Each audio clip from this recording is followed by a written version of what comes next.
Hi hello నమస్తే welcome to our channel TG TV వార్తా కథనాలపై విశ్లేషణ కార్యక్రమం మార్నింగ్ న్యూస్కు స్వాగతం. నేను మీ జర్నలిస్ట్ సత్య. ముందుగా రాష్ట్రంలోని రాజకీయ పరిణామాలను కనుక పరిశీలించినట్లయితే ఈరోజు తెలంగాణ ఆవిర్భావ దశాబ్ది ఉత్సవాలను ఒకవైపు ప్రభుత్వం, మరోవైపు తెలంగాణ రాష్ట్ర ఆకాంక్షను సిద్ధించినటువంటి బీఆర్ఎస్ అధినేత కేసీఆర్ ఆధ్వర్యంలో మరి పార్టీ ఆధ్వర్యంలో దశాబ్ది వేడుకలు 3 రోజుల పాటు దశాబ్ది ముగింపు ఉత్సవాలు నిర్వహించడానికి రెండో రోజు ఈరోజు కార్యక్రమాలు చేపడతా ఉన్నారు. ఈ సందర్భంగా ఏదైతే కేసీఆర్ ఒక్కడే తెలంగాణ తెచ్చిండా అని చెప్పి కేసీఆర్ ప్రతిష్టను మరి కొంతవరకు తగ్గియడానికి ప్రయత్నం చేస్తూ ఉన్నది కాంగ్రెస్ పార్టీ. అందులో భాగంగా తెలంగాణ ఇచ్చిన కాంగ్రెస్ పార్టీదే గొప్ప, ఎవరు గొప్ప అనే విషయానికి వస్తే తెలంగాణ ఇచ్చిన కాంగ్రెస్ పార్టీనే గొప్ప అని చెప్పి దాన్ని మరి ఏదైతే తల్లి సోనియా గాంధీ ద్వారానే తెలంగాణ సిద్ధించిందని చెప్పి కాంగ్రెస్ పార్టీ మరి సోనియా గాంధీని తెలంగాణ తల్లి అంటూ కీర్తించే ప్రయత్నం చేస్తూ ఉన్నది. మరోవైపు తెలంగాణ ఉద్యమకారులు అయితేంది, అదేవిధంగా మేధావులు అయితేంది, తెలంగాణ వాదులు అయితేంది, ఈరోజు ఏదైతే మరి తెలంగాణ అమరవీరులలో మరి అమరవీరుల మరణాలకు కారణం ఎవరు? అది సోనియా గాంధీ. ఆమె మరి ఏదైతే తెలంగాణను బలిదేవతగా పేర్కొనడో రేవంత్ రెడ్డి ఈరోజు హఠాత్తుగా కాంగ్రెస్లో చేరంగానే తెలంగాణకు దేవత ఎట్లయిందని చెప్పి ప్రశ్నిస్తున్న పరిస్థితి. మరోవైపు ఏదైతే రాష్ట్ర అధికారిక చిహ్నంలో మరి అమరవీరుల స్తూపాన్ని ఏర్పాటు చేస్తామని అందులో మరి పెడతామని చెప్తా ఉంటే కొంతమంది దాన్ని సమర్థిస్తున్న పరిస్థితి. మరి అమరవీరుల స్తూపం వైపు మరి ఇక్కడ కాంగ్రెస్ పార్టీ చూస్తూ ఉన్నదంటే ఆ అమరవీరుల స్తూపం ఏర్పాటుకు ఎవరు కారణం, దాని ఆవిర్భావానికి ఎవరు కారణం, అసలు వీళ్ళందరూ ఎందుకు అమరులైనరు? తొలిదశ ఉద్యమంలో 369 మందిని పొట్టన పెట్టుకున్నది ఎవరు? మలిదశ ఉద్యమంలో మరి 1200 మంది చావులకు కారణం ఎవరైనరు? ఏదైతే 2009 మరి డిసెంబర్ 9న సోనియా గాంధీ ఇక్కడ ప్రకటించిందో తెలంగాణను, ఆ తర్వాత మళ్ళీ 23 తారీఖు యూటర్న్ తీసుకొని వెనక్కి తీసుకోవడంతో ఆత్మహత్యలు అనేటివి మరి ఇక్కడ జరిగినాయి. వాటన్నిటికి కూడా కాంగ్రెస్ పార్టీ కారణం. తొలి దశలో 369 మంది చావులకు కాంగ్రెస్ పార్టీ కారణం. ఈరోజు మళ్ళీ ఇక్కడ 1200 మంది మరి విద్యార్థులు అయితేంది, తెలంగాణ వాదులు అయితేంది, ఉద్యమకారులు అయితేంది, వాళ్ళ చావులకు కూడా కాంగ్రెస్ పార్టీనే కారణం.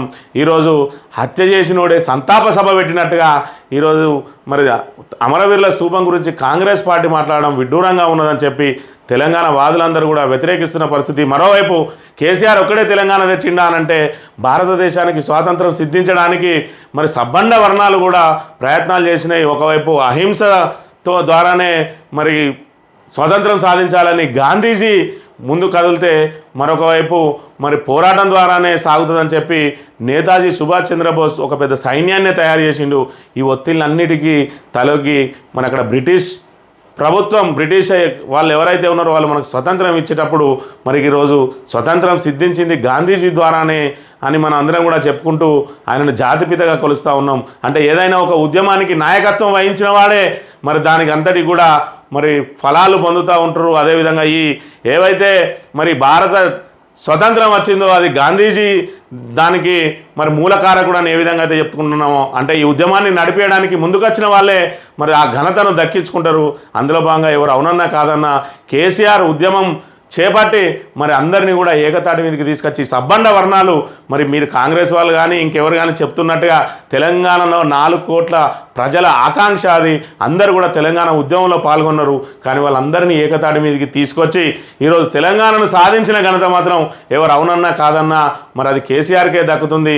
తెలంగాణ ఇచ్చిన వాళ్ళు గొప్పనా, తెచ్చిన వాళ్ళు గొప్పనా అంటే మరి భారతదేశానికి స్వతంత్రం ఇచ్చిన వాళ్ళు గొప్పనా, లేదంటే స్వతంత్రం వచ్చిన వాళ్ళు గొప్పనా అనే మరి ప్రశ్నకు ఇది పోలి ఉన్న ప్రశ్న. దీన్ని ప్రజలే అర్థం చేసుకోవాలి ఎవరు గొప్ప అనే విషయాన్ని. ఏది ఏమైనా మనకు ఆల్రెడీ తెలంగాణ సిద్ధించి 10 సంవత్సరాలు మరి బంగారు తెలంగాణ వైపు మనం అడుగులేస్తున్న తరుణంలో ఈరోజు మళ్ళీ ఈ వివాదాలకు శ్రీకారం చుట్టింది కాంగ్రెస్ ప్రభుత్వం. ఏదైతే కేసీఆర్ ప్రతిష్టను మసకబార్చడానికి ఇప్పుడు పాలనపై దృష్టి పెట్టాలి తప్ప మరి తెలంగాణను ఎవరిచ్చిండ్రు, ఎవరు గొప్ప అనే విషయాన్ని పక్కన పెట్టి ఈ చిహ్నాలను మార్పు, అదేవిధంగా విగ్రహాల మార్పు, టీజీలను టీఎస్లను టీజీలుగా మార్పుడు అది కాదు. మరి ప్రజల ఆర్థిక స్థితిగతులను మార్చాలి, రైతుల బాగోగులను పట్టించుకోవాలి, రైతులకు సకాలంలో విత్తనాలు అందజేయాలి. ఈ విధంగా ప్రభుత్వం ముందుకు పోయి ప్రజల మన్ననను పొందాలి. కానీ మరి కేసీఆర్ ఆనవాళ్ళు లేకుండా చేస్తా అని చెప్పి రేవంత్ రెడ్డి కక్ష సాధింపు చర్యలను మానుకోవాలని చెప్పి తెలంగాణ ఉద్యమకారులందరూ కూడా హెచ్చరిస్తున్న పరిస్థితిని గమనించి ఇప్పటికైనా కాంగ్రెస్ దిద్దుబాటు చర్యలను మరి చేపట్టాలని, అదేవిధంగా తన తాబేదారు పత్రిక, అదేవిధంగా ఎవరైతే అనుంగు సలహాదారుడు ఉన్నాడో రాధాకృష్ణ, ఆయన కూడా తన చిలుక పలుకులలో మరి చిహ్నాల జోలికి వెళ్ళి అనవసరంగా దాన్ని మరి వివాదాన్ని చేస్తున్నాడు రేవంత్ రెడ్డి అని చెప్పి పత్రికాముఖంగా ఇక్కడ ప్రకటించిన పరిస్థితిని కూడా మనం ఇక్కడ గమనించవచ్చు. వార్తా కథనాలను కనుక పరిశీలించినట్టయితే ముందుగా తెలంగాణ నమస్తే తెలంగాణ దినపత్రికలో దశాబ్ది తెలంగాణ విజయ దుందుబి 3 రోజుల వేడుకలను ప్రారంభించిన బీఆర్ఎస్. తొలి రోజు అమరుల త్యాగాల యాదితో ప్రారంభం. గన్ పార్క్ అమరుల స్తూపం వద్ద కేసీఆర్ ఘన నివాళి. సెక్రటరియట్ అమరజ్యోతి వరకు కొవ్వొత్తుల ర్యాలీ. భారీగా తరలివచ్చిన జనం, హోరెత్తిన నినాదాలు. ఉద్యమ ఘట్టాల్ని గుర్తు చేసుకున్న తెలంగాణ వాదులు. రాష్ట్ర ప్రజలకు దశాబ్ది వేడుకల శుభాకాంక్షలు. మరి ఏదైతే దశాబ్ది తెలంగాణ విజయ దుందుబి మోగిస్తూ ఉన్నదని చెప్పి చెప్తున్న పరిస్థితి. 10 సంవత్సరాల పాటు ప్రజలను సుభిక్షంగా పాలించినటువంటి కేసీఆర్ ఏదైతే మరి కొంతమంది అపోహల మూలంగా ఈరోజు అక్కడ నుంచి మరి ఇక్కడ ఏదైతే అధికారాన్ని కోల్పోయిండో దాన్ని మరి ప్రజల మనసుల్లో మాత్రం కేసీఆర్ ఇంకా తొలగిపోలేదనే విషయాన్ని ప్రజలందరూ గమనించవచ్చు.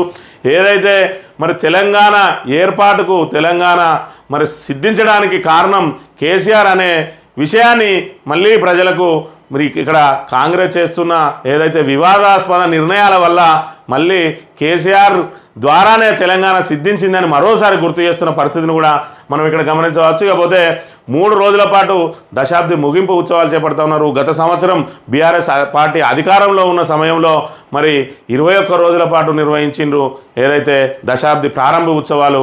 ఈరోజు ముగింపు ఉత్సవాలు పార్టీ ఆధ్వర్యంలో 3 రోజుల పాటు ఘనంగా నిర్వహించడానికి ఏర్పాట్లు చేసింది. అందులో భాగంగా నిన్నటి రోజున కొవ్వొత్తుల ర్యాలీ గన్ పార్క్ నుంచి అమరజ్యోతి వరకు కూడా కొవ్వొత్తుల ర్యాలీ నిర్వహించిండు. అదేవిధంగా క్షమాపణ వేడుకున్నాకే నాటి బలిదానాలకు కాంగ్రెస్ పశ్చాత్తాపం ప్రకటించాలి. వేడుకలు జరిపే అర్హత ఆ పార్టీకి లేదు. సీఎం రేవంత్కు కేసీఆర్ బహిరంగ లేఖ. కాంగ్రెస్ తీరుపై నిరసన. ప్రభుత్వ వేడుకలకు దూరం. తెలంగాణ రాష్ట్రం కాంగ్రెస్ పార్టీ దయాభిక్ష కాదు. కాంగ్రెస్ హత్యాకాండను గుర్తు. అమరుల స్తూపం ఆవిష్కరణకు అడ్డుకున్న కర్కశత్వం మరుస్తమా. 6 నెలల్లో అస్తవ్యస్తమైన తెలంగాణ రాష్ట్రం. ధాన్యం కొనక, విత్తనాలు అందక రైతుల అరిగోస. ప్రజాపాలనలో ప్రజల వెతలు, ప్రశ్నిస్తే దాడులు. తెలంగాణ అస్తిత్వ చిహ్నాలను అవమానిస్తున్నారు.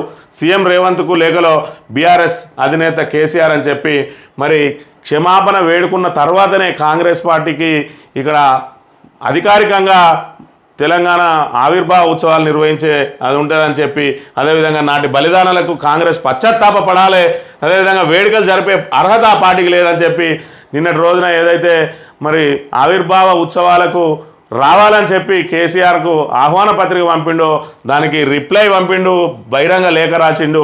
ఇక్కడ ఒకవైపు మరి పిలిచినట్టే పిలిచి అవమానించే ప్రయత్నం చేస్తూ ఉన్నారు. మరి వేదిక మీద నాకు చోటేది, మరి నా ప్రసంగానికి అవకాశం ఏది? ఈ రకంగా పిలిచి ఒక ఉద్యమకారుణ్ణి, ఉద్యమ నేతను, తెలంగాణ సాధించిన వ్యక్తికి మీరిచ్చే గౌరవం ఇదేనా అని చెప్పి ఆయన బహిరంగ లేఖ రాసిన పరిస్థితి. మరి అదేవిధంగా ఏదైతే కాంగ్రెస్ హత్యాకాండకు గుర్తే అమరవీరుల స్తూపం అని చెప్పి ఈరోజు అమరవీరుల స్తూపాన్ని ఏదో గొప్పగా చెప్తున్న కాంగ్రెస్ పార్టీ, దాని ఆవిర్భావానికి కారణమే కాంగ్రెస్ పార్టీ. తొలిదశ ఉద్యమంలో 369 మంది అమరులైన, మలిదశ ఉద్యమంలో 1200 మంది అమరులైనా కూడా ఈ మధ్యకాలంలో జరిగిన మరి ఏదైతే ఆత్మహత్యలు ఉన్నాయో వాటన్నిటి కూడా కాంగ్రెస్ పార్టీ కారణమైంది. ఈరోజు అమరవీరుల స్తూపం అంటే కాంగ్రెస్ హత్యాకాండకు అది నిదర్శనంగా నిలుస్తుందని చెప్తున్న పరిస్థితి. మరోవైపు తాను వేడుకల్లో పాల్గొనబోనని, అదేవిధంగా బీఆర్ఎస్ శ్రేణులు ఎవరు కూడా మరి అధికారిక కార్యక్రమంలో పాల్గొనబోరని చెప్పి నిర్ద్వందంగా తోసిపుచ్చిన పరిస్థితిని మనం ఇక్కడ గమనించవచ్చు. ఉమ్మడి ముచ్చట ముగిసినట్టే. ఆంధ్రప్రదేశ్లో తెగిన ఉమ్మడి బంధం. 10 ఏళ్ల ఉమ్మడి రాజధానికి ముగిసిన గడువు. వీడిన కొన్ని విభజన చట్టంలోని చిక్కుముడులు. ఆంధ్రప్రదేశ్తో తెలంగాణకున్న ఉమ్మడి రాజధాని బంధం తెగిపోయింది. 10 ఏళ్ల ఉమ్మడి కథ ముగిసింది. జూన్ 2న తెలంగాణ స్వరాష్ట్రంగా ఆవిర్భవించిన విషయం తెలిసిందే. రాష్ట్రం విభజన జరిగి శనివారానికి 10 ఏళ్ళు పూర్తయ్యాయని చెప్పి ఏదైతే మరి విభజన సమయంలో 10 ఏళ్ల పాటు హైదరాబాద్ను ఉమ్మడి రాజధానిగా నిర్వహించారు. ఉమ్మడి మరి ఏదైతే విభజన చట్టంలో అది నేటితోటి మరి ముగిసిపోయింది. ఇప్పటి నుండి హైదరాబాద్ అనేది కేవలం తెలంగాణ రాష్ట్రానికి మాత్రమే రాజధానిగా ఉన్న విషయాన్ని మనం గమనించాలని చెప్తున్న పరిస్థితిని మనం గమనించవచ్చు. ఇక ఎగ్జిట్ పోల్స్ ఏకపక్షం. ఎన్డీఏకు మెజార్టీ సీట్లు ఇచ్చిన సంస్థలు క్షేత్రస్థాయి పరిస్థితిలో కుదరని పొంతన, గుమ్మనంగా ఓటర్లు, ప్రజానాడి దొరకలేదా, ఎగ్జాక్ట్ పోల్స్ కాదంటున్న విశ్లేషకులు అని చెప్పి ఎగ్జిట్ పోల్స్ ఏవైతే ఉన్నాయో మరి ఎన్డీఏకు 350కి పైగా సీట్లు వస్తాయని చెప్పి మరి ఎగ్జిట్ పోల్స్ అన్నీ కూడా చెప్తున్న పరిస్థితి. మరోవైపు రాష్ట్రంలో కూడా అత్యధిక సీట్లు బీజేపీనే మరి సాధిస్తుందని చెప్పి, మరోవైపు కాంగ్రెస్ కూడా మరి పోటాపోటీగా పోటీ ఇస్తుందని చెప్తున్న పరిస్థితి. బీఆర్ఎస్కు 1 నుంచి 2 సీట్లు మాత్రమే వస్తాయని చెప్పి చెప్తున్న ఈ పరిస్థితులలో మరి ప్రజల నాడిని, గుమ్మనంగా ఉన్న నాడిని పట్టలేకపోయినా ఇవి ఎగ్జాక్ట్ పోల్స్ కాదని చెప్పి కొంతమంది చెప్తున్న పరిస్థితిని మనం గమనించవచ్చు. మరోవైపు తెలంగాణలో కాంగ్రెస్ పార్టీ ఇచ్చిన హామీల మీద కానీ వాళ్ళ పాలన మీద కానీ మరి వ్యతిరేకత వ్యక్తమైంది. అది ఓటు రూపంలోకి మారిందా లేదా అనేది 4వ తేదీనే తెలియనున్నది. ఎందుకంటే మరి ఖచ్చితంగా అసెంబ్లీ ఎన్నికలు ముగిసిన వెంటనే ఎంపీ ఎలక్షన్లు వచ్చినప్పటికీ కూడా ఆ 3 నెలల కాలంలోనే 100 రోజులలో చేస్తానన్న హామీలు చేయలేకపోవడం, అదేవిధంగా కాళేశ్వరంపై బురద జల్లి రైతులకు సాగునీరు అందకుండా చేయడం లాంటి కొన్ని నిర్ణయాల వల్ల మరి రైతులు ఇబ్బంది పడ్డారు, ప్రజలు ఇబ్బంది పడ్డారు. మరి ఏదైతే పాలిచ్చే గేదెను దాన్ని దున్నపోతుని తెచ్చుకున్నామని చెప్పి అప్పటికే మరి ప్రజల నుంచి నిరసన వ్యక్తమవుతున్న పరిస్థితుల్లో అది ఓటు రూపంలోకి మారిందా లేదా అనే విషయం మాత్రం జూన్ 4వ తేదీ వరకు తేదీన తెలిసే అవకాశం ఉన్నది. 4వ తేదీ లెక్కింపు రోజే. ఎగ్జిట్ పోల్స్ మాత్రం కాంగ్రెస్ బీజేపీల వైపే చూస్తున్నా కూడా మరి గుమ్మనంగా ఉన్న ఓటర్ నాడిని ఈ ఎగ్జిట్ పోల్స్ పట్టలేకపోయినాయా, మరి ఎగ్జిట్ పోల్సేనా ఎగ్జాక్ట్ పోల్సా అనేది 4వ తేదీన తేలనున్నది. మరోవైపు బీఆర్ఎస్ అధినేత ప్రచార కార్యక్రమానికి బస్సు యాత్రకు మాత్రం అనూహ్య స్పందన వచ్చింది. దాన్ని బట్టి సిప్యాక్ లాంటి సర్వేలు మాత్రం 8 నుంచి 9 వరకు సీట్లు వస్తాయని చెప్పి ప్రకటించిన పరిస్థితిని మనం గమనించవచ్చు. ఏది ఏమైనా ఎగ్జిట్ పోల్స్ మరి అంచనాలు తారుమారైన అంశాలు ఉన్నాయి కొన్ని విషయాలలో. మరి పూర్తి స్థాయిలో దేశవ్యాప్తంగా చూసుకుంటే మాత్రం ఈ ఎన్నికలు ఎన్డీఏకి అనుకూలంగా ఉన్నట్టుగా మనం ఇక్కడ భావించవచ్చు. ఇక రేవంత్ రెడ్డి సంబంధించిన అంశం మరి విత్తనాలు, చెప్పులు క్యూలో పెడితే విత్తనాలు వస్తాయా? ఒక కంపెనీ విత్తనాలే కావాలంటే ఎట్లా? విత్తనాలు ఎరువుల కొరత ఏమీ లేదు, కోడ్ ఉండడం వల్లే గన్ పార్క్ వెళ్ళలేదు. అమరుల స్తూపానికి ముళ్ళ కంచె అబద్ధం. కాకతీయులను రాజులుగానే చూస్తా. పాకిస్తాన్ స్వాతంత్ర వేడుకలు జరిపినట్టు ఒకరోజు ముందే బీఆర్ఎస్ దశాబ్ది వేడుక. అర్హులైన రైతులకే రైతు భరోసా సాయం. కాంగ్రెస్ 9 నుంచి 12 లోక్సభ సీట్లు సాధిస్తుందని చెప్తున్న మరి పరిస్థితి. రేవంత్ రెడ్డి చెప్తున్న పరిస్థితి రాష్ట్రంలో ఎక్కడ విద్యుత్ కోతలు లేవని కూడా చెప్తున్న పరిస్థితిని. మరి విద్యుత్ కోతలు లేవని ఈయన ప్రకటించినంత మాత్రాన అనుభవించే ప్రజలందరికీ కూడా తెలుసు విద్యుత్ కోతలు ఉన్నాయా లేవా అనే విషయాన్ని. ఇకపోతే చెప్పులు క్యూలో పెడితే విత్తనాలు వస్తాయా అని చెప్తున్న పరిస్థితి. మరి రైతులు పడిగాపులు కాసి ఎండలో ఉండలేక మరి వాళ్ళకు సకాలంలో విత్తనాలు అందక ఉదయం నుంచి సాయంత్రం వరకు కూడా పొద్దున ఒకసారి, మధ్యాహ్నం ఒకసారి, సాయంత్రం ఒకసారి స్టాక్ బ్లాక్ మార్కెట్కు తరలుతూ ఉందా లేదంటే కొద్దిగా పంపిస్తున్నారో తెలియని పరిస్థితులలో మరి వాళ్ళు గంటలు క్యూలో నిలబడలేక చెప్పులు పెట్టుకొని అక్కడే వేచి ఉంటున్న పరిస్థితి. ఉదయం నుంచి సాయంత్రం వరకు కూడా వేచి ఉంటున్న పరిస్థితిని మరి ఏదైతే ఎద్దేవా చేసి మాట్లాడుతూ ఉన్నాడు. చెప్పులు క్యూలో పెడితే విత్తనాలు వస్తాయా అని చెప్పి. మరి చెప్పులు క్యూలో పెడితే విత్తనాలు రావు. మరి ఏ విధంగా విత్తనాలు వస్తాయి? మీరే ఇంటింటికి పంపినట్టే ఉంటే రైతులు వచ్చి చెప్పులు పెట్టుకోవడమో పాస్బుక్లు పెట్టుకోవడమో ఇబ్బంది ఉండేది కాదు కదా అనే విషయాన్ని కూడా గమనించాలి. మరి ఏదైతే అధికారంలో ఉన్న నాయకులు మరి రైతుల అవసరాలను తీర్చాల్సింది పోయి ఇలాంటి మరి చులకన మాటలు మాట్లాడడం ఎంతవరకు సమంజసం అనే విషయాన్ని కూడా రేవంత్ రెడ్డి మరి గ్రహించాలి. అదేవిధంగా పాకిస్తాన్ స్వతంత్ర వేడుకలు జరుపుకున్నట్టు ఒకరోజు ముందే మరి దశాబ్ది వేడుకలు నిర్వహిస్తారా అని చెప్పి మరి ఇట్లా చీప్గా కామెంట్ చేస్తూ ఉన్నాడు ఒక ముఖ్యమంత్రి. తన హోదాకు తగ్గ కామెంట్ కాకుండా ఈ విధంగా చీప్గా కామెంట్ చేయడాన్ని మనం ఇక్కడ గుర్తించాలి. ఏదైతే మరి 3 రోజుల పాటు నిర్వహించే దశాబ్ది ఉత్సవాల్లో భాగంగా 1, 2, 3 రోజుల పాటు నిర్వహిస్తూ ఉన్నది బీఆర్ఎస్ పార్టీ. ఇక్కడ 3 రోజుల పాటు నిర్వహించేదాన్ని 1 రోజు ముందే నిర్వహిస్తారని చెప్పి ఈ విధంగా ప్రజలను డైవర్షన్ చేసే ప్రయత్నం చేస్తూ ఉన్నాడు. ప్రభుత్వం కూడా కనీసం మరి ఒక వారం రోజుల పాటు నిర్వహించాల్సి ఉండే దశాబ్ది ఉత్సవాలు ఒక రోజులోనే దాన్ని మరి తూతూ మంత్రంగా నిర్వహించడానికి ఇక్కడ ప్రభుత్వం పూనుకుంటే మరి తెలంగాణ తెచ్చిన పార్టీగా బాధ్యతాయుతంగా మరి ప్రజల ఆనందాన్ని పంచుకోవడానికి 3 రోజుల పాటు ముగింపు ఉత్సవాలను నిర్వహిస్తున్న పార్టీపై ఈ రకంగా విమర్శలు చేయడం తగదని చెప్తున్న పరిస్థితి. ఇక ఒకవైపు ఇక్కడ రాష్ట్రంలో ఎక్కడ విద్యుత్ కోతలు లేదని చెప్పి ఇక్కడ ముఖ్యమంత్రి ప్రకటిస్తూ ఉంటే మరోవైపు కరెంటు కోతలపై అర్ధరాత్రి ధర్నా. కాంగ్రెస్ సర్కార్ తీరుపై జనాగ్రహం ఆందోళన. హైదరాబాద్ బాచ్పల్లి సబ్స్టేషన్ వద్ద స్థానికుల ధర్నా. పలు కాలనీలో 3 గంటల పాటు నిలిచిన విద్యుత్తు. నిరసనలతో దిగివచ్చిన సిబ్బంది సరఫరా పునరుద్ధరణ.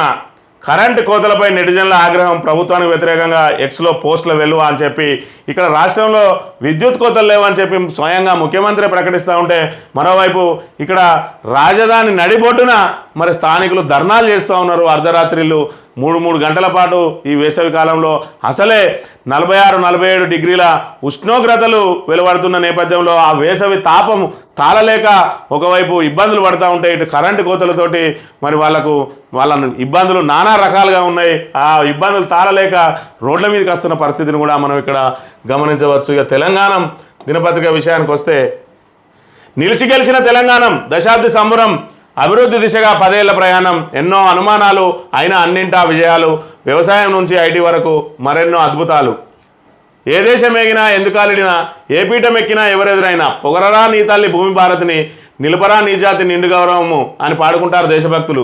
ఇది తెలంగాణకు 10 ఏళ్ల సంబరం. ఇప్పుడు ప్రతి మనసు ఆ పాటలో చెప్పినట్టుగానే పరవశించిపోతూ ఉన్నది. ఎక్కడికి వెళ్ళినా, ఏ స్థాయిలో ఉన్నా జై తెలంగాణ అంటూ సగర్వంగా నినదిస్తున్నది అని చెప్పి ఏదైతే 10 ఏళ్ల పాటు తెలంగాణను సుభిక్షంగా పాలించిండ్రు. మరి ఇక్కడ ఏదైతే మనకు కరెంటు కోతలతోటి, ఎరువుల కొరతతోటి, అదేవిధంగా సాగునీటి కొరతతోటి, తాగునీటి కొరతతోటి అనేక ఇబ్బందులు ఎదుర్కొన్నది ఉమ్మడి ఆంధ్రప్రదేశ్లో తెలంగాణ ప్రాంతం. మరి ఆ ప్రాంతానికి విముక్తి కలగాలంటే ఖచ్చితంగా ప్రత్యేక తెలంగాణతోటే అని చెప్పి మరి పోరాడి సాధించుకున్న తెలంగాణలో ఈరోజు అన్ని రకాల సౌకర్యాలను కూడా సమకూర్చుకొని 10 ఏళ్లలో దేశంలోనే అగ్రగామిగా మరి నిలిచింది తెలంగాణ అని చెప్పి చెప్తున్న పరిస్థితిని మనం ఇక్కడ గమనించవచ్చు.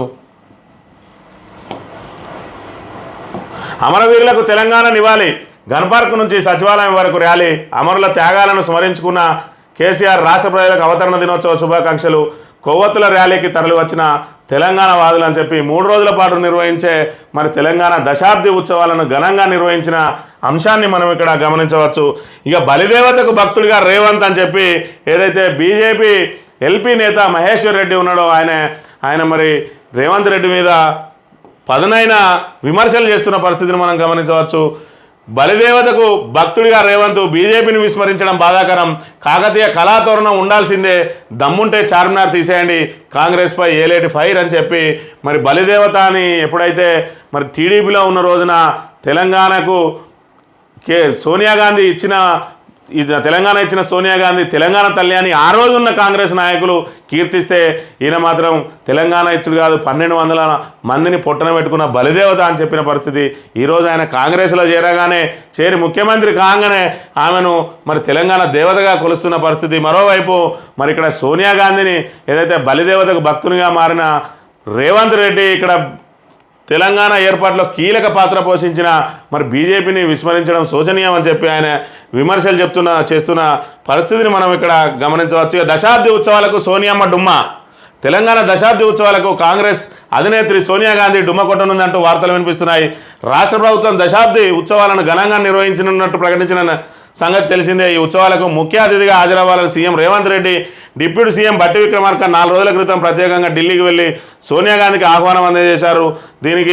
దీంతో సోనియా గాంధీ రాష్ట్ర అవతరణ దినోత్సవ వేడుకల్లో ముఖ్య అతిథిగా పాల్గొంటారని చెప్పినప్పటికీ మరి ఆమె పాల్గొనడం సందేహమే అని చెప్పి ఇక్కడ తెలంగాణ దినపత్రిక సందేహాన్ని మరి వ్యక్తం చేస్తున్న పరిస్థితిని మనం ఇక్కడ గమనించవచ్చు. నేడే ఆవిర్భావ దినోత్సవ వేడుకలు, అమరులకు నివాళులతో వేడుకల ప్రారంభం, అధికార గీతం ఆవిష్కరణ, 70 నిమిషాల పాటు సాంస్కృతిక కార్యక్రమాలు, కొన్ని ప్రాంతాల్లో ట్రాఫిక్ ఆంక్షలు అని చెప్పి ఈరోజు అధికారికంగా మరి ఆవిర్భావ దినోత్సవాలు నిర్వహించనున్నారు. ఆవిర్భావ దినోత్సవాలకు రావాలని చెప్పి గవర్నర్ను ముఖ్యమంత్రి, ఉప ముఖ్యమంత్రులు స్వయంగా వెళ్ళి ఆహ్వానించిన విషయాన్ని కూడా మనం ఇక్కడ గమనించవచ్చు. నిజంగానే రేవంత్ రెడ్డి కనుక భేషజాలు లేకుంటే గవర్నర్ను ఏ విధంగానైతే ఆహ్వానించిండ్రో అదేవిధంగా కేసీఆర్ ఇంటికి కూడా వెళ్ళి మరి స్వయంగా ఆహ్వానించినట్టయితే ఆయన రాకపోతే ఆయనను తెలంగాణ సమాజం మరి ఆయన పట్ల కొంత ఈర్ష్యాభావమో లేదంటే మరి ఏదైతే ఆయన మీద మరి వ్యతిరేక భావం ఏర్పడేది. కానీ ఈరోజు కావాలని చెప్పి ఆయనను ఏదో మరి తూతూ మంత్రంగా ఆయనకు ఒక ఆహ్వాన పత్రిక పంపి అది కూడా వేదిక మీద చోటు లేకుండా మాట్లాడడానికి అవకాశం లేకుండా ఆయనను పిలిచినట్టుగా పిలిచి అవమానించిండు.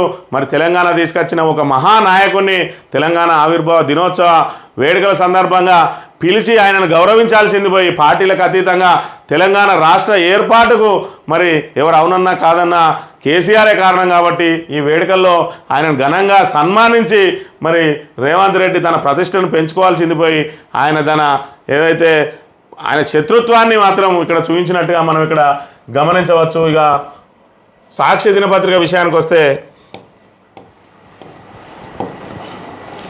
NDA hat trick, Lok Sabha exit polls అంచనా ఎన్డీఏకి 350 నుంచి 400 వరకు సీట్లు, ఇండియా కూటమికి 200 లోపే, బీజేపీకి మళ్ళీ సొంతంగానే మెజార్టీ, కాంగ్రెస్ 40 నుంచి 70 సీట్లకు పరిమితం, గుజరాత్, మధ్యప్రదేశ్, కర్ణాటకలో BJP clean sweep, Maharashtra, Bihar, Rajasthan, హర్యానాల్లో కోత, ఎన్డీఏ హ్యాట్రిక్ ఖాయమని ఎగ్జిట్ పోల్స్ పేర్కొంటున్నాయి. భారీ మెజార్టీతో కేంద్రంలో అధికారాన్ని నిలబెట్టుకుంటుందని మెజార్టీ ఎగ్జిట్ పోల్స్ వెల్లడించాయి.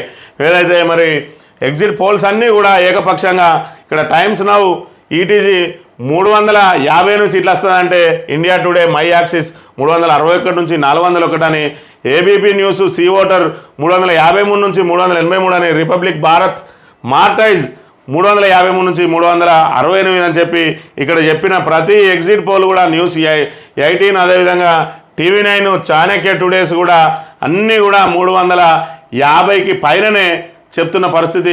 ఒక దైనిక్ భాస్కర్ మాత్రం 281 నుంచి 350 అని చెప్తున్న పరిస్థితి. అది కూడా మ్యాజిక్ ఫిగర్ను దాటే చెప్తున్న పరిస్థితిని మనం ఇక్కడ గమనించవచ్చు. ఏది ఏమైనా ఇండియా కూటమికి మాత్రం ఈ ఎన్నికలు అనుకూలంగా లేవు అని చెప్తున్న పరిస్థితి. కాంగ్రెస్ ఆశలల్లా ఓన్లీ తెలంగాణలో మాత్రమే ఉన్నాయి, అవి కూడా 7-8 సీట్లు సాధిస్తామని ఆశలు పెట్టుకున్నది తప్ప ఇంకా భారతదేశం అంతా కూడా ఎక్కడ ఏ రాష్ట్రంలో కూడా దానికి అనుకూలంగా లేని పరిస్థితిని మనం ఇక్కడ గమనించవచ్చు. మరి ఇక్కడ కూడా ఈ వ్యతిరేకత అంతా ఓటు రూపంలోకి మారే ఉంటే ఇక్కడ కూడా మరి 2 నుంచి 3 స్థానాలకే ఇక్కడ పరిమితమయ్యే అవకాశం కూడా ఉన్న విషయాన్ని మనం ఇక్కడ గమనించవచ్చు. ఇక ఆంధ్రజ్యోతి దినపత్రిక విషయానికి వస్తే ఉద్విగ్న క్షణాలకు 10 ఏళ్లు, నేటితో దశాబ్ది తెలంగాణ అవతరణ ఉత్సవాలకు ఘనంగా ఏర్పాట్లు, అమరవీరుల స్తూపానికి నివాళులతో మొదలు, ఉదయం పరేడ్ గ్రౌండ్లో రాష్ట్ర గీతం ఆవిష్కరణ, సాయంత్రం ట్యాంక్ బండ్పై ఫ్లాగ్ మార్చ్, 650 మంది అమరుల కుటుంబాలకు ఆహ్వానం, తొలి మలిదశ ఉద్యమ భాగస్వాములకు పిలుపు, ట్యాంక్ బండ్పై అందశ్రీ కీరవాణులకు సన్మానం, నేటితో ఉమ్మడి రాజధానిగా కాలం చెల్లు, ఇక తెలంగాణ పూర్తి ఆధీనంలోకి హైదరాబాద్ అని చెప్పి తెలంగాణ ఉద్విగ్న క్షణాలకు 10 ఏళ్ళు. మరి ఇప్పుడు ఏదైతే దశాబ్ది ఉత్సవాలు జరుగుతూ ఉన్నాయి, తెలంగాణ ఆవిర్భవించి 10 ఏళ్ళు జరిగిన సందర్భంగా అధికారికంగా మరి కార్యక్రమాలు చేపట్టిన విషయాన్ని ఇక్కడ ప్రధానంగా ప్రచురించింది ఆంధ్రజ్యోతి దినపత్రిక. కాకతీయులను, సమ్మక్క సారక్కలను చంపిన రాజులుగానే చూస్తా, కళాతోరణం ఉంటుందా ఉండదా అన్నది ప్రజలే నిర్ణయిస్తారు, ప్రభుత్వ చిహ్నం విగ్రహంపై అసెంబ్లీలో చర్చకు పెడతాం, రాష్ట్ర ఆవిర్భావ దినోత్సవంపై కేసీఆర్కు గౌరవమే లేదు, తెలంగాణ గేయం రూపకల్పన పూర్తి బాధ్యత అందశ్రీదే, డిమాండ్తోనే బీర్ల కొరత, విత్తనాల లోటు లేనే లేదు, లోక్సభ ఫలితాలు 100 రోజుల పాలనకు రెఫరెండమే, 9 నుంచి 12 ఎంపీ సీట్లు, కంటోన్మెంటు ఎమ్మెల్సీ గెలుస్తాం, తెలంగాణలో బీజేపీకి 4 నుంచి 5 సీట్లేనని నడ్డానే చెప్పిండు, కేసీఆర్ కోసమే ట్యాపింగ్ కేసు బీజేపీ సిబిఐకి ఇవ్వాలంటుంది, వేడుకలకు సోనియా రాకపోతే వీడియో సందేశం అని చెప్పి, సోనియా రాక సందేహం అని చెప్పి ఏదైతే మరి వార్తలు వస్తున్నాయో మరి దానికి ఈయన ధృవీకరించినట్టుగా వీడియో సందేశం వస్తుందని చెప్పి చెప్తున్న పరిస్థితిని. అదేవిధంగా కాకతీయ రాజులను, సమ్మక్క సారక్కలను చంపిన రాజులుగానే మేము చూస్తాం, కళాతోరణం ఉంటుందా ఉండదా అంటే ఈయనకు మరి ప్రత్యేకంగా కాకతీయ రాజుల మీద ఆయనకు ఏదైతే కులపరంగా వ్యతిరేకత ఉన్నది, కాకతీయులు మరి రెడ్లను వాళ్ళను అనగదొక్కే ప్రయత్నం చేసిందని చెప్పి గతంలో ఒకసారి ఆయన రెడ్ల ప్రస్తావన వచ్చిన సందర్భంగా ఆయన బహిరంగంగా మాట్లాడిండు. అందుకే ఈయనకు సంబంధించి కాకతీయ రాజుల మీద ఆయనకు వ్యక్తిగత విద్వేషం ఉన్నది, ఆ విద్వేషం కోసమే కాకతీయ కళాతోరణాన్ని అందులో నుంచి తొలగించడానికి ప్రయత్నం చేస్తూ ఉన్నాడు.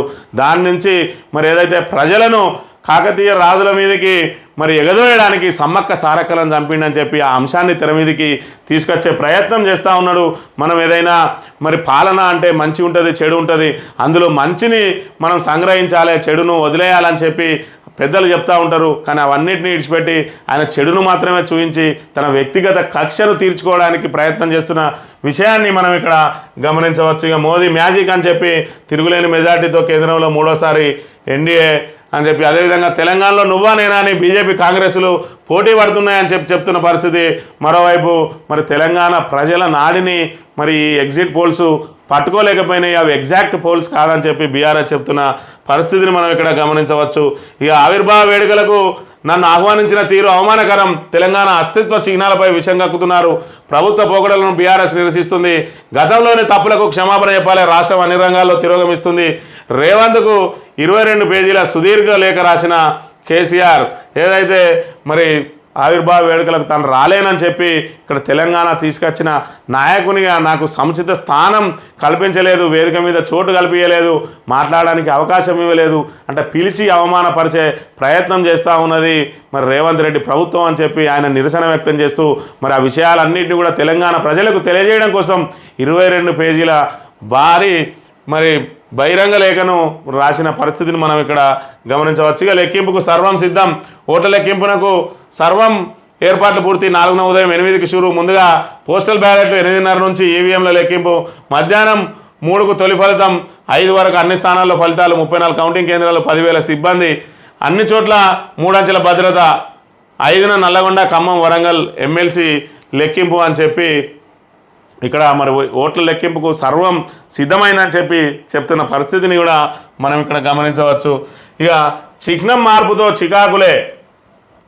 ఏదైతే మరి రాజముద్ర ఉన్నదో ఆ రాజముద్రలో ఉన్న కాకతీయ కళాతోరణాన్ని చార్మినార్ను తొలగించి అందులో అమరవీరుల స్తూపాన్ని పెడతామని చెప్తున్న పరిస్థితులలో మరి అమరవీరుల స్తూపం కాంగ్రెస్ హత్యాకాండకు నిదర్శనమని ఇక్కడ బీఆర్ఎస్ అధినేత మరి తీవ్ర స్థాయిలో విరుచుకుపడుతున్న నేపథ్యంలో మరోవైపు కాకతీయ కళాతోరణం అదేవిధంగా చార్మినార్లు మరి చారిత్రక వైభవానికి మన సాంస్కృతిక వైభవానికి ప్రతీకలని ఇలాంటి తరుణంలో మరి ఇక్కడ ఏ విధంగా చిహ్నంలో నుంచి వీటిని తొలగించి మరి బీఆర్ఎస్ పార్టీకి మీరు ఆయుధాన్ని అందించినట్టే అని చెప్పి ఆయన ప్రధాన సలహాదారు ఎవరైతే ఉన్నారో ఆయన పత్రికాముఖంగా వ్రాసిన పరిస్థితులను కూడా మనం ఇక్కడ గమనించవచ్చు. అధికార చిహ్నం వంటివి మార్చాలనుకోవడం వల్ల ప్రజలకు ప్రయోజనం కలగకపోగా ప్రభుత్వాలకు చికాకులు ఎదురవుతాయి. ఇప్పుడు రేవంత్ ప్రభుత్వం కొన్ని మార్పులు చేస్తే భవిష్యత్తులో వచ్చే ప్రభుత్వం మరికొన్ని మార్పులు చేయవచ్చు. ఈ ధోరణి వల్ల తెలంగాణ చిహ్నం ఎలా ఉంటుందో కూడా ప్రజలు గుర్తుపెట్టుకోలేని పరిస్థితి వస్తుంది. చిహ్నాన్ని మార్చినంత మాత్రాన తెలంగాణ చరిత్ర నుంచి కేసీఆర్ పేరును తుడిచివేయలేరు అని చెప్పి స్వయంగా రాధాకృష్ణనే మరి ఆయనకు సూచనలు చేస్తున్న పరిస్థితిని మనం గమనించవచ్చు. అంటే ఇప్పటి వరకు ఎవరి సలహాలు అయితే విన్నాడో రేవంత్ రెడ్డి మరి ఆయనకు నచ్చకుంటే ఆయనకు ఎంత దగ్గర వాళ్ళైనా కూడా వాళ్ళ మాట కూడా వినడు. ఆయనకి ఇక్కడ కక్ష సాధింపే ముఖ్యం.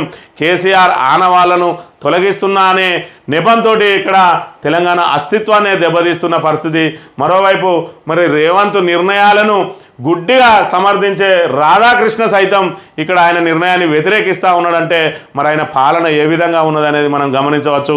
ఆయన పాలన కంటే ఎక్కువ కూడా కేసీఆర్ మీద కక్ష సాధింపుకు కేసీఆర్ ఆనవాళ్ళ తొలగింపు పేరుతోటి మరి సాంస్కృతిక వైభవ విచ్ఛిన్నానికి పాల్పడుతున్న విషయాన్ని కూడా మనం ఇక్కడ గమనించాలి. ప్రధానంగా పాలమూరు ఎమ్మెల్సీ ఉప ఎన్నిక కౌంటింగ్ నేడే ఏప్రిల్ 2వ తేదీన జరగాల్సి ఉండగా వాయిదా. తొలి ప్రాధాన్యత ఓట్లతోనే తేలిపోనున్న ఫలితం అని చెప్పి మరి పాలమూరు జిల్లాకు సంబంధించిన ఎమ్మెల్సీ ఉప ఎన్నిక జరిగింది. ఆ ఉప ఎన్నికల ఈరోజు కౌంటింగ్ ఏప్రిల్ 2వ తేదీన జరగాల్సింది. మరి ఇక్కడ ఎన్నికల కోడ్ నేపథ్యంలో పార్లమెంట్ ఎన్నికలు జరగనున్న నేపథ్యంలో ఆ ఫలితం మరి ఇక్కడ పార్టీల మీద ప్రభావం చూపుతుందని చెప్పి దాని కౌంటింగ్ని ఆపిండ్రు. ఈరోజు జరుగుతూ ఉన్నది. మరోవైపు ఈ ఎన్నిక కూడా ఏకపక్షంగా జరిగింది. పూర్తి స్థాయిలో బీఆర్ఎస్ అభ్యర్థి విజయం తథ్యమైంది. కేవలం ఇక ప్రకటించడమే తరువాయి. ఇక స్థానిక వార్తల విషయానికి అదేవిధంగా స్పాట్ వాయిస్ పత్రిక కథనాలను కనుక మనం పరిశీలించినట్టయితే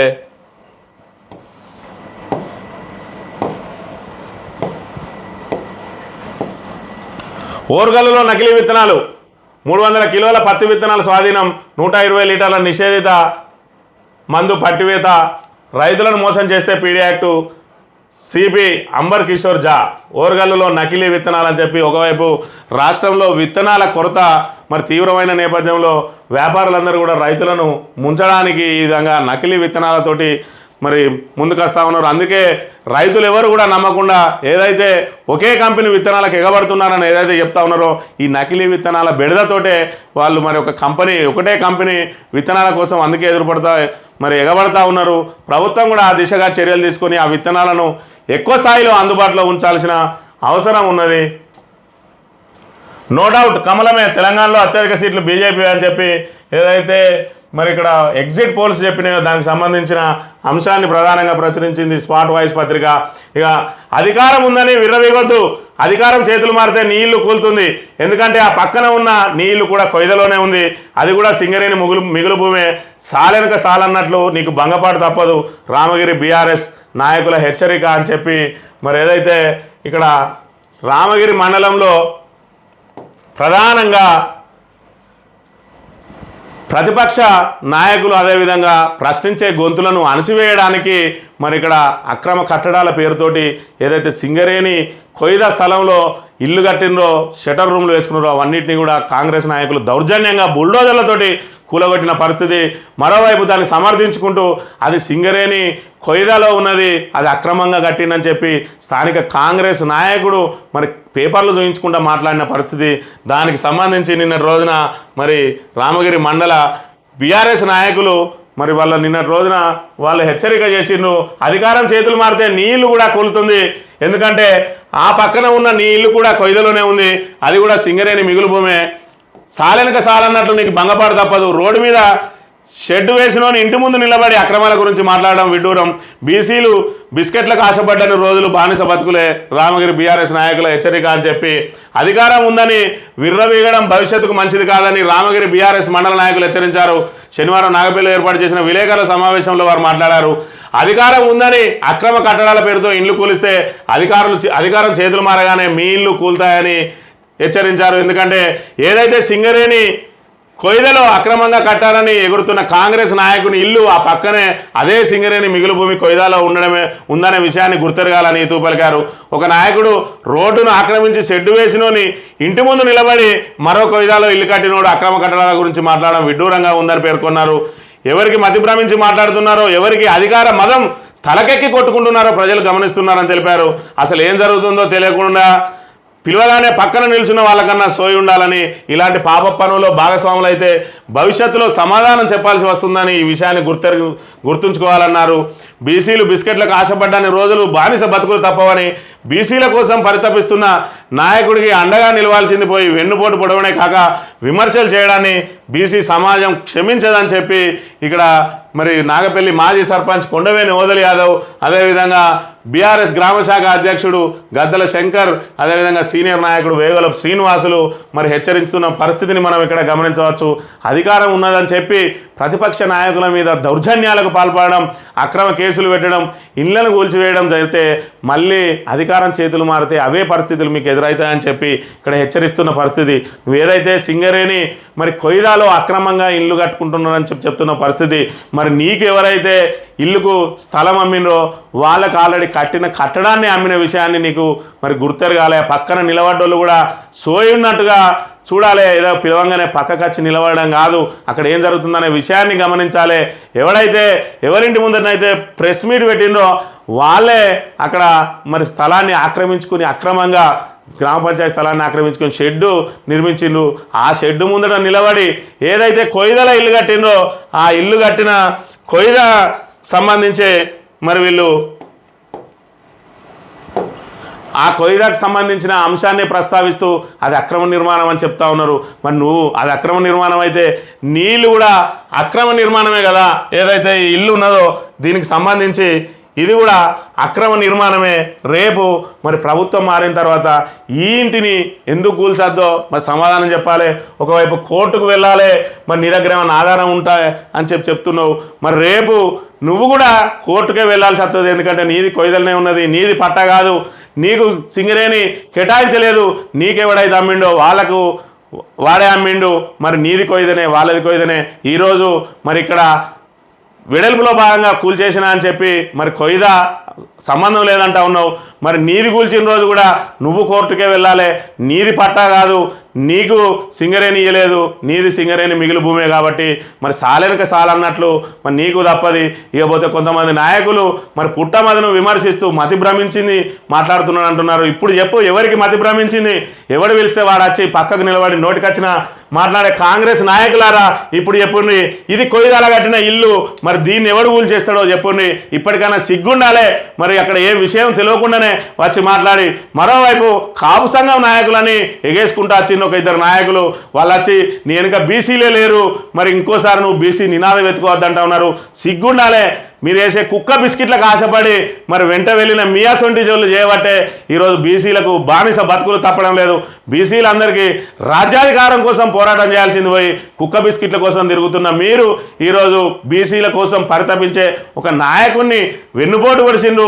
మొన్నటి ఎన్నికలు రాక ఎంబడే ఉన్నారు ఉండి మరి పక్క పార్టీకి పనిచేసిన మీరు ఆ పక్క పార్టీ అధికారంలో రాగానే వెంటనే జంప్ అయి ఈరోజు బీసీ నాయకుడిని విమర్శిస్తున్నారు. విమర్శించే ముందు కొంచెం ఆలోచన ఉండాలి మీకు. కొంచెమన్నా బీసీల కోసం నిత్యం పరితపించే నాయకునికి మీరు సపోర్ట్ చేయకపోయినా పర్వాలేదు, ఇలాంటి వెన్నుపోట్లు ఒడిసి ఇంకా తీవ్రంగా విమర్శలు చేయడాన్ని బీసీ సమాజం మిమ్మల్ని క్షమించదనే విషయాన్ని కూడా ఇక్కడ గమనించాలి. ఇక దీనికి కాంగ్రెస్ నాయకులు ఖచ్చితంగా మూల్యం చెల్లించుకోక తప్పది. ఎవడైతే అక్రమంగా ఇల్లు కట్టిండో మరి ఒకడు షెడ్ వేసుకొని 10,000కు కిరాయికి ఇచ్చుకుంటాడు, మరొకడు ఏకంగా బిల్డింగే కట్టుకున్నాడు. ఇలాంటి వాళ్ళు అక్రమాల గురించి మాట్లాడుతూ ఉన్నారు. దీనికి సమాధానం శ్రీధర్ బాబు చెప్పాలి. మరి వీళ్ళ ఏవైతే రోడ్డు మీద బతికే వాళ్ళను షటర్లు కూల్చేసినావు కదా, మరి వీళ్ళకు రేపు కూల్చిన రోజు నువ్వు ఏ విధంగా వచ్చి మరి అక్కడ నిలబడతావు అనే విషయాన్ని కూడా ఇక్కడ గమనించాలి. ప్రజలారా, వీళ్ళ ఏదైతే దౌర్జన్యాలు ఏ విధంగా ఉన్నాయో చూడండి. అక్రమంగా ఇల్లు కట్టుకున్నాడే అక్రమాల గురించి మాట్లాడుతూ ఉన్నాడు. పక్కన భూములు కొంటే వాళ్ళని ఇంటికి పిలిచి దాడులు చేస్తూ ఉన్నారు. ఇలాంటి నాయకులు ఇంకా మేము ప్రజాపాలన అంటాను, ప్రజల కోసం పాలిస్తూ ఉంటాను, మా శ్రీధర్ బాబు దేవుడు అంటాను. ఇదేనా మీ దేవుని పాలన? ఇది ఇల్లు కూల్చడమే దేవుని పాలన? కూలిస్తే మరి ఇది కూడా కూల్చు, ఇది కూడా కొయ్యాలనే ఉన్నది. నీ గనక మరి ఏదైతే కక్షలు కార్పణ్యాలు లేకుండా నిజంగా ప్రజల కోసం ప్రజల సౌకర్యాల కోసం అయితే దీన్ని కూడా కూల్చి ఇక్కడ కట్టు సులభ కాంప్లెక్స్, ఇక్కడ కట్టు ప్రజలకు అవసరమనే బస్ షెల్టర్. మరి ఇక్కడ నీ కాంగ్రెస్ నాయకుని ఇల్లు అక్రమంగా ఉన్నది, దీన్ని ఎందుకు కూల్చవు? మరి ముందట ఆటో స్టాండ్ పక్కకే మీ పెద్ద నాయకుడు మరి షెడ్ వేసుకొని 10,000 కిరాయి తీసుకుంటా ఉన్నాడు, దాన్ని కూల్చు ముందు. ఇది నీకు నిజంగా మరి నీతి నిజాయితీ కనుక ఉంటే ఈ పనులు కూడా చేపట్టాలి. లేదంటే మరి ఏదైతే అక్రమంగా కూల్చేసిరో వాళ్ళకు క్షమాపణ చెప్పి ఖచ్చితంగా వాళ్ళకు మళ్ళీ అక్కడ షెడ్లు నిర్మించాలని చెప్పి డిమాండ్ చేస్తూ ఇది ఈరోజు మార్నింగ్ న్యూస్. తిరిగి రేపు కలుద్దాం. Thank you very much.